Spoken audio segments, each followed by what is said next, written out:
Это текст взят из материалов сайта Прусус Таутас Прейгера прусского народа. Он рассказывает о том, что прусский язык – это не музейный экспонат, а живая энергия, текущая в водах реки Преголи и в сердцах тех, кто пробудил в себе голос предков. Первый номер газеты Прейгера прусского народа Прусус Таутас Прейгера был напечатан 1 июня 1989 года. Ее основателями были Билл Микельсклусис. Это было почти 19 лет назад. Можно сказать, что название Прейгера прусского народа уже стало историческим. В то время это была настоящая газета, напечатанная на бумаге. И когда мы сегодня читаем старые номера этой газеты, мы можем заметить, что и статьи актуальны для нас и сейчас, как будто они были написаны совсем недавно. Времена уже изменились, но многие проблемы остались теми же. И то, что было тогда, сегодня уже невозможно. Тогда прусское движение, Прусус Бангинсна, было молодым и обладало своей молодой силой. Сегодня мы наследники прусской культуры и наследуем все, что было тогда.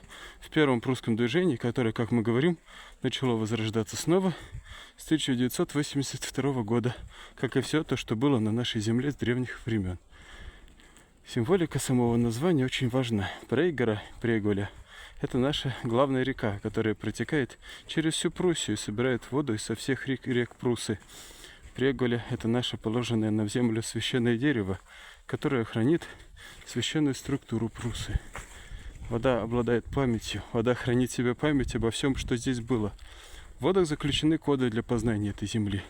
Чего не было в книгах, то есть в воде. Берега Преголи всегда были священными. Там располагались многие святилища, священные леса. Сегодня, когда в Пруссии все сокрыто, только такие люди имеют право жить здесь, которые обладают связью со священной структурой Прусы. Главная часть этой структуры – вода и все, что связано с ее скрытыми путями. Племена – это те, кто несет в себе ту же энергетическую структуру, которая есть в водах Преголь. Это основа нашего народа. Ни один человек с чужбины не мог бы получить для себя эти знаки, ибо это лишь суть сердца. Это все предназначено только для тех, кто уже пробудил в себе голос земли.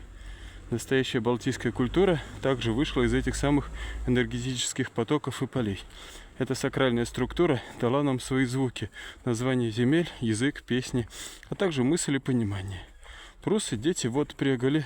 Когда мы говорим, поем, мыслим по-прусски, тогда наша связь и соединение со скрытой со структурой земли становится крепкой. Тогда Пруса снова выходит из глубины, мы снова гуляем по своей земле. 22 сентября 2007 года, осеннее равноденствие, день, когда начало Великого Прусского восстания 1260 года. Прусское движение 19-20 века. Согласно некоторым свидетельствам, прусская речь жила в Пруссии естественным образом вплоть до 1945 года. У Петериса Лукашевича, который сейчас живет в Пунске, были родственники со стороны отца, прабабушка в Пилау, нынешний Балтийск, которые так тайно говорили между собой по-прусски.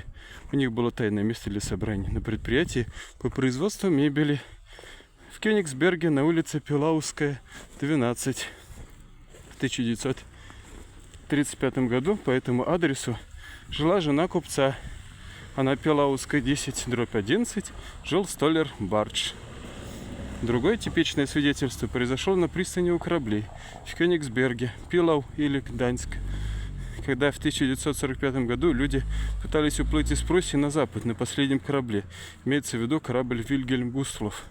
И во всеобщей панике они не скрывали того, как они говорили между собой. И тогда другие люди, слышавшие это, спрашивали, что это за язык. Те отвечали «прусский». Только богатые люди могли купить билет, они платили золотом. И считается, что тот последний корабль затонул, а прусский язык якобы был утоплен в 1945 году в водах Балтийского моря.